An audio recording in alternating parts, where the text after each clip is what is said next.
ውድ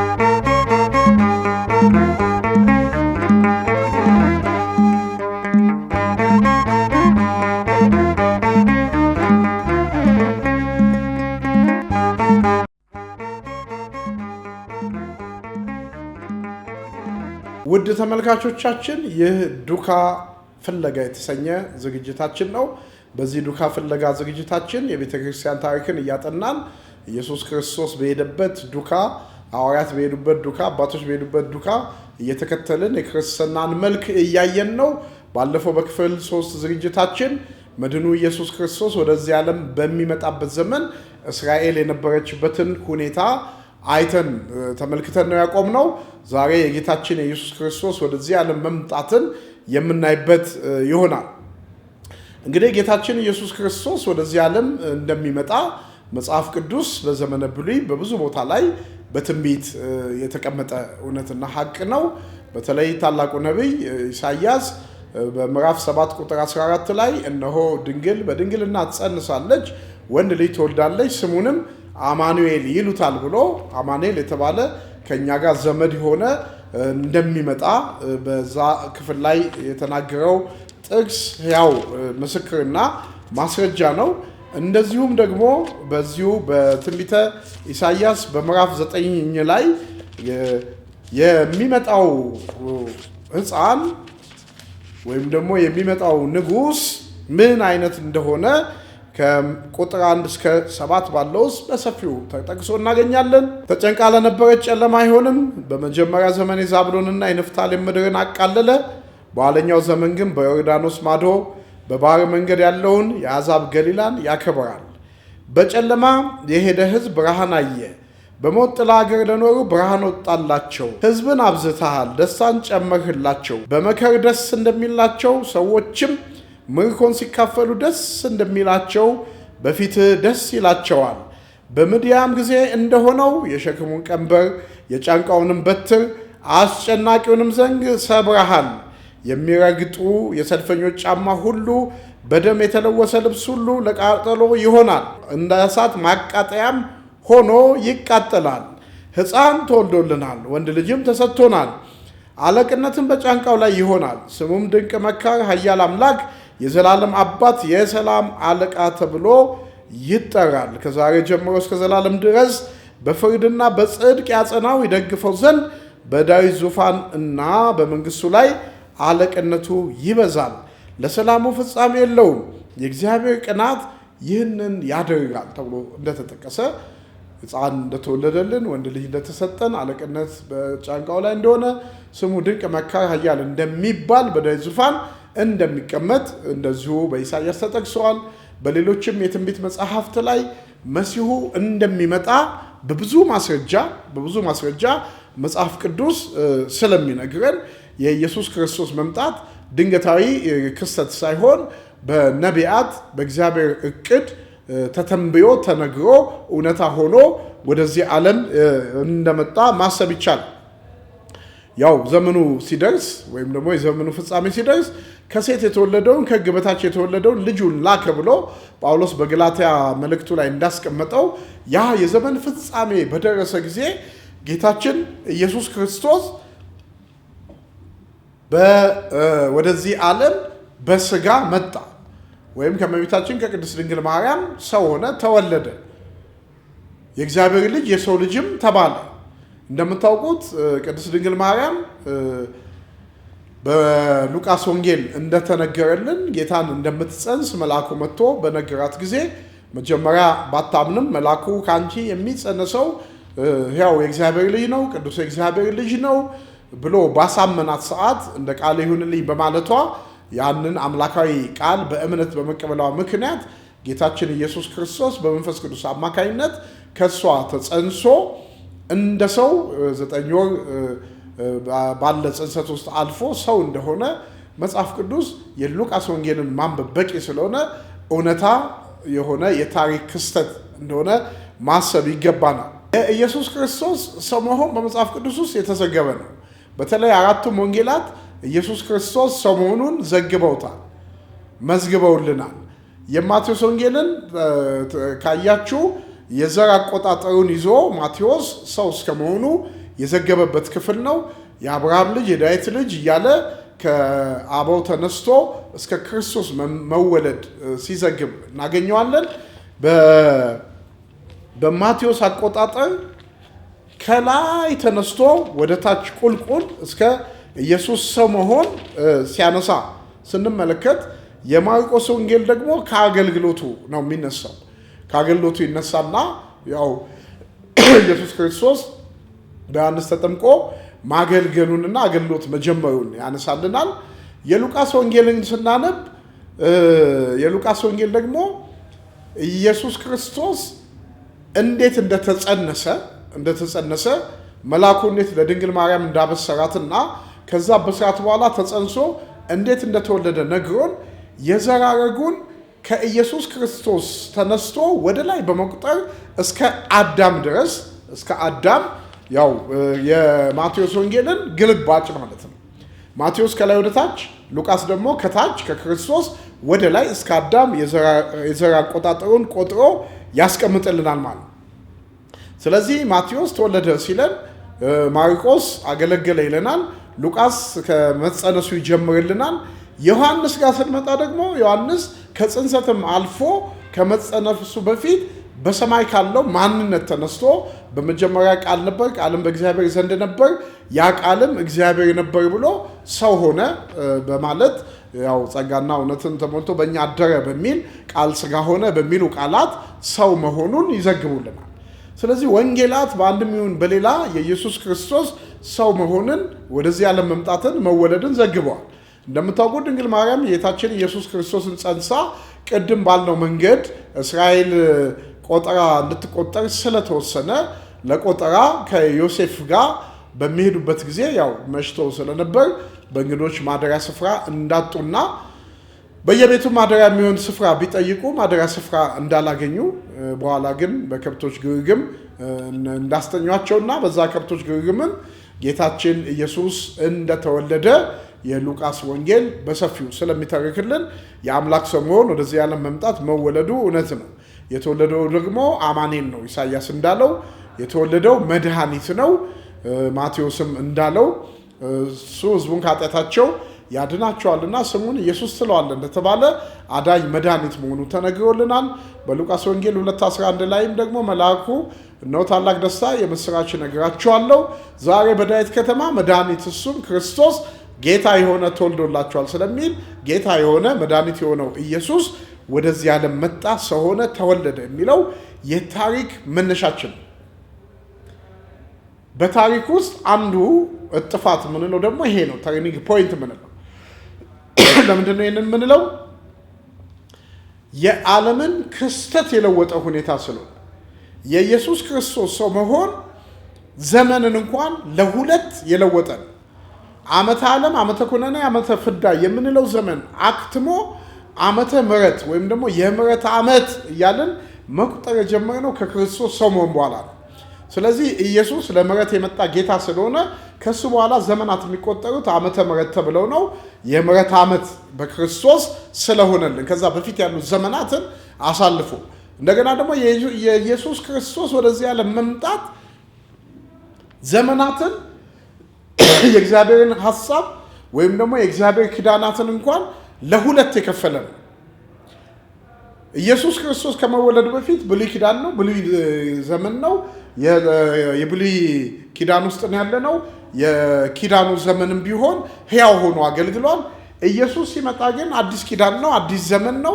ስለዚህ ብሉይ ኪዳን ለአዲሱ ዘመን ለአዲሱ ኪዳን ጥላና አካል ሆኖ አገልግሎ በለየ ከሚለው አርጅቶ አልፎ አዲሱ ኪዳን ሕያው የሆነበት ዘመን ስለሆነ የኢየሱስ ክርስቶስ መወለድ ትልቅ የዓለምን ክስተት የለወጠ ድርጊት ሆኖ በታሪክ ውስጥ ተመዝግቧል። ከዚህ በመነሳት ኢየሱስ ክርስቶስ ሰው መሆንን ይዘን ዘመኖቹን ስናይ ጌታችን ኢየሱስ ክርስቶስ በምድር ላይ 34 ዓመት ነው የቆየው።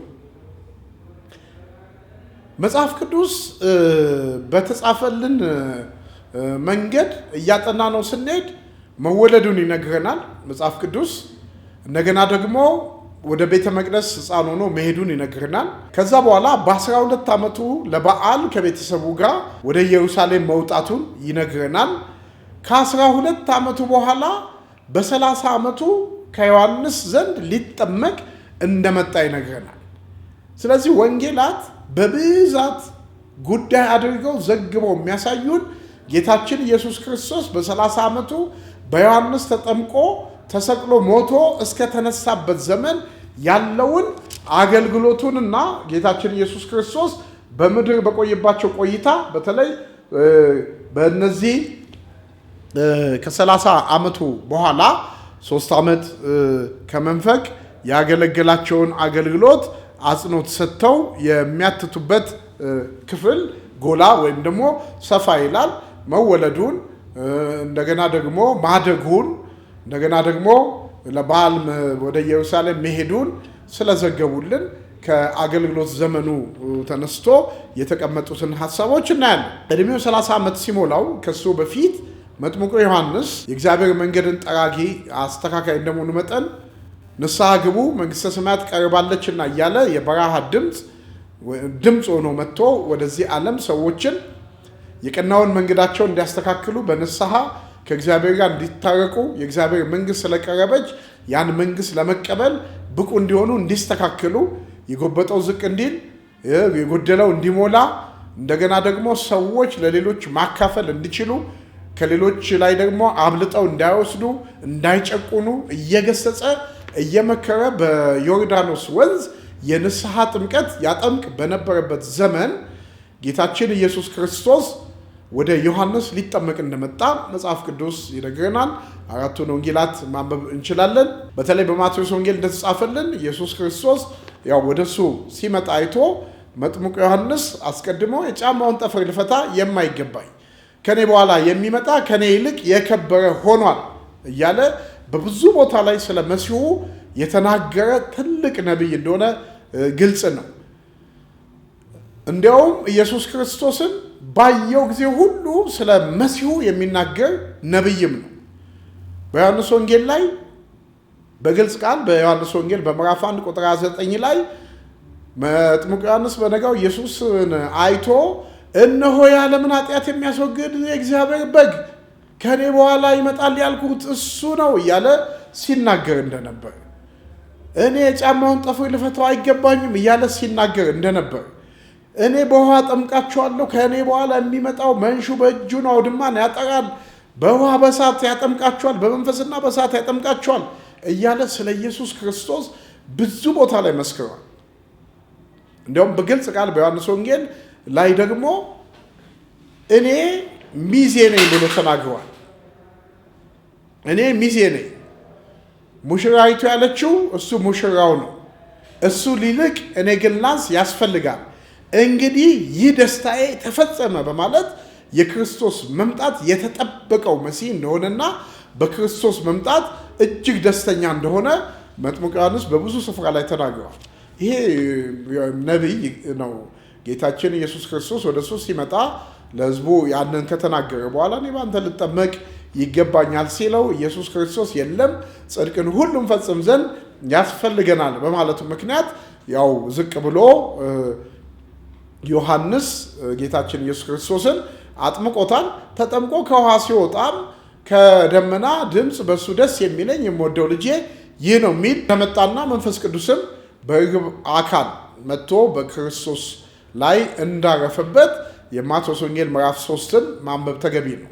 በነዛ ክፍሎች የኢየሱስ ክርስቶስን ጥምቀት ዘግበውልናል። ኢየሱስ ከተጠመቀ በኋላ ወደ ምድረ በዳ እንደሄደ በምድረ በዳም ደግሞ ከዲያብሎስ እንደተፈተነ በዲያብሎስ አማካይነት የተፈተናቸውን 3ቱንም ፈተናዎች እንዳሸነፈ አንደኛው ሰይጣን መጥቶ ያው እንግዲህ የእግዚአብሔር ልጅ ከሆንክ እንካ ይህን ድንጋይ ዳቦ ይሁንበልና ብላ፣ ያው ስትራብ አዝኜልሃለሁ እንደማለት፣ አባት አያስብልህም እንደማለት፣ እንካ እኔ አያስብልሃለሁ ስለ ራበ ይህን ድንጋይ ዳቦ ይሁንበልና ብላ እንዳለው፣ እሱ ግን ሰው ከእግዚአብሔር አፍ በሚወጣ ቃል ሁሉ እንጂ በእንጀራ ብቻ አይኖርም ብሎ እንደመለሰለት፣ ቀጥሎ ደግሞ ቤተ መቅደስ ላይ አቁሞ አንተ እግዚአብሔር ልጅ ነህ፣ ከዚህ ላይ ብትወድቅ ብዘል መላእክቱን ስላንተ ያዛቸዋል፣ በእጆቻቸው ያነሷል፣ እስቲ ዝለል ከዚህ መቅደስ ላይ እንዳለው ኢየሱስም አምላክ እግዚአብሔርን አትፈታተነው ተብሎ ተጽፏል ብሎ እንደመለሰለት እንደገና ረጅም ተራራ ላይ አውጥቶ የዓለምን መንግስታት ክብራቸውን በሙሉ አሳይቶ ወድቀ ብትሰግድልኝ እነዚህን ሁሉ ሰጣሃለሁ እንዳለው ኢየሱስም ሂድ አንተ ሰይጣን ለጌታና ለአምላክ ብቻ ስገድ ተብሎ ተጽፏል ብሎ እንደገሰጸው በዛ በምድረ በዳ ፈተና ላይ ተገልጿል። ያን ጊዜ ሰይጣን ሸሸው፣ መላእክትም ሊያገለግሉት መጡ ስለሚል ኢየሱስ ፈተናውን አልፎ በድል ወደ አገልግሎት የገባ ጌታ ነው።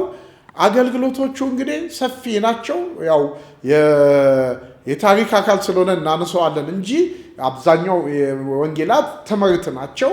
ስለዚህ ተመልካቾቻችን የማቴዎስ፣ የማርቆስ፣ የሉቃስና የዮሐንስን ወንጌል ብታነቡ የኢየሱስ ክርስቶስ ሕይወትን አገልግሎትንና የሰራቸውን ስራዎች፣ የከፈላቸውን ዋጋዎች፣ ስቃዮቹን፣ ሕማሙን፣ ሞቱን፣ ትንሣኤውን እዛ ላይ ማግኘት እንችላለን። ግን የአዲስ ኪዳን የታሪክ አካል ስለሆነ አንስተነው ማለፍ ስላለብን ስለዚህ ጌታችን ኢየሱስ ክርስቶስ አስተምሯል። ድንቅ መምህር ነው። ለሕዝቡ በተለያየ ቦታ ላይ ትልልቅ ትምህርቶችን አስተምሯቸዋል። ቀን ቀን ሕዝቡን እያስተማረ ማታ ደግሞ የመንግስትን ወንጌል ምስጢር ማወቅ ለእናንተ ተሰጥቷቸዋል እያለ ለደቀ መዛሙርቱ ደግሞ የቀኑን ምሳሌ ማታ ላይ ሲፈታላቸው አይተናል። ልዩ ልዩ ምሳሌዎችን የመሰለ ሕዝቡን አስተምሯል፣ ገስጿል፣ መክሯል፣ አስጠንቅቀዋል። እነዚህ ሁሉ የትምህርት አካሎቹ ናቸው። ከዚህም በላይ ደግሞ ብዙ በሽተኞች ወደሱ መጥተዋል። ብዙ በሽተኞች ወደሱ መጥተው ተፈውሰዋል። ደዌያችንን ተቀበለ ሕማማችንን ተሸከመ ተብሎ እንደተጻፈ በየመንደሩ እየዞረ ደዌያቸውን ሕማማቸውን አስወጥቷል። አጋንንትን አስወጥቷል። በሽተኞችን ፈውሷል። በተለያየ ጭንቅ የተያዙትን ነፃ አውጥቷቸዋል። ይሄ በምድር አገልግሎቱ ኢየሱስ በቆየበት ቆይታ ያገለገላቸው አገልግሎት ነው። ልዩ ልዩ ጥያቄዎችንም ተጠይቆ ምላሽ ሰጥቷል። በወንጌላት እንደምናነበው አንድ ባለጸጎች የመጡ የጠየቁት ጥያቄዎች አሉ። ከሕዝብ ደግሞ የተጠየቀ ጥያቄ አለ።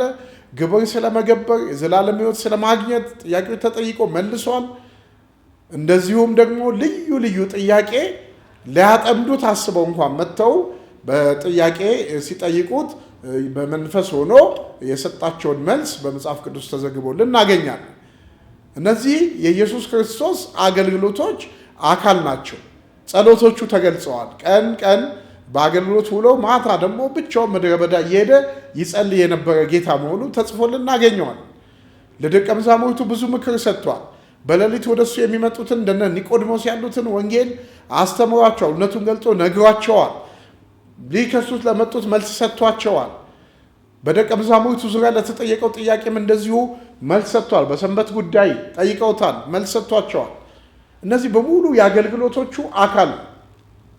በስተመጨረሻ ግን ጌታችን ኢየሱስ ክርስቶስ የመጣው የጠፋውን ሊፈልግና ሊያድን እንደመሆኑ መጠን ለቤዛዊ ሞት ስለመጣ ነፍሴን ላኖራት ስልጣን አለኝ፣ ላጥፋት ስልጣን አለኝ እንዳለ ጌታ ኢየሱስ ለብዙዎች ቤዛ የሆነ መድኃኒት ሆኖ ወደዚህ ዓለም ስለመጣ በአይሁድ ተንኮል እና ክስ አማካይነት ያው እንዲሰቀል ወይም ደግሞ እንዲሞት ሆኗል ማለት ነው።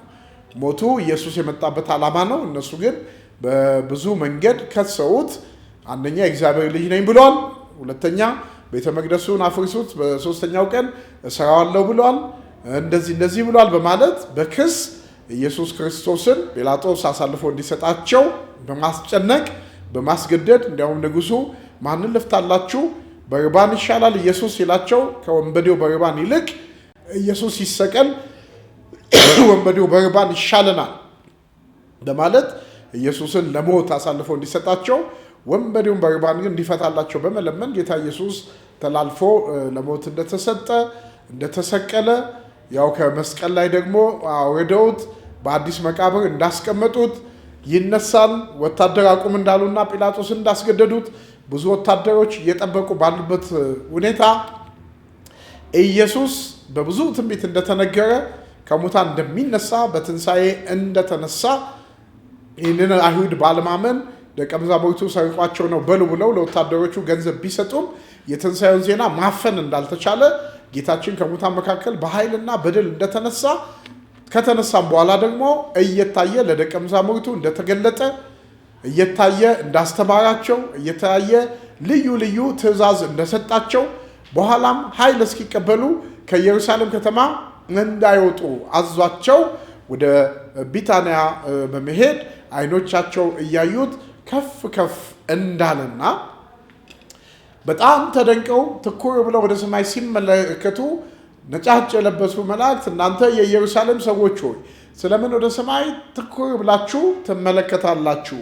ይህ ከእናንተ ወደ ሰማይ ሲወጣ ያያችሁት ኢየሱስ ወደ ሰማይ እንደወጣ እንደዚሁ ይመጣል እንዳሏቸው ይህን ተስፋ ይዘው አብ የሚሰጣቸውን ተስፋ መንፈስ ቅዱስን ጠብቁ እንደተባሉት ለመጠበቅ በዝግ ቤት ውስጥ በአንድ መንፈስ በአንድ ልብ ሆነው እየጾሙ እየጸለዩ ያለ መንፈስ ቅዱስ እንደመጣ ያው መጽሐፍ ቅዱስ ይነግረናል።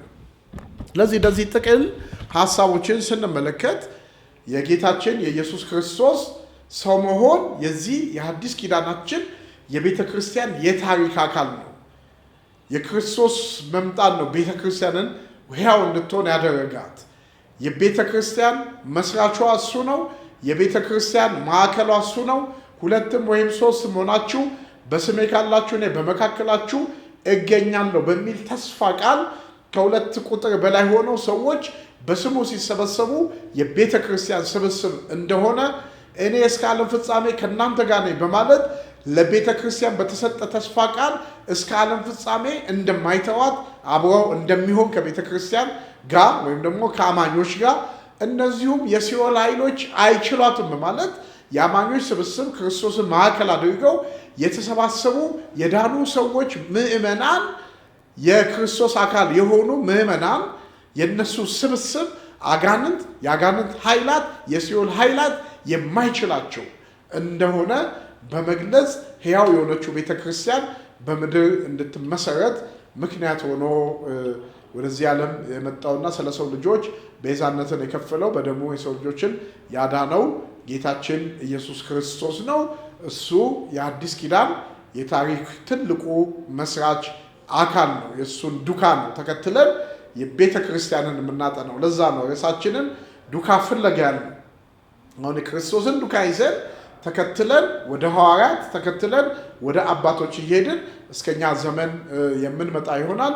ወደ ተመልካቾቻችን በዚህ በክፍል 4 ዝግጅታችን የኢየሱስ ክርስቶስ ወደዚህ ዓለም መምጣትን ያየንበት ዋናው ክፍል ነው።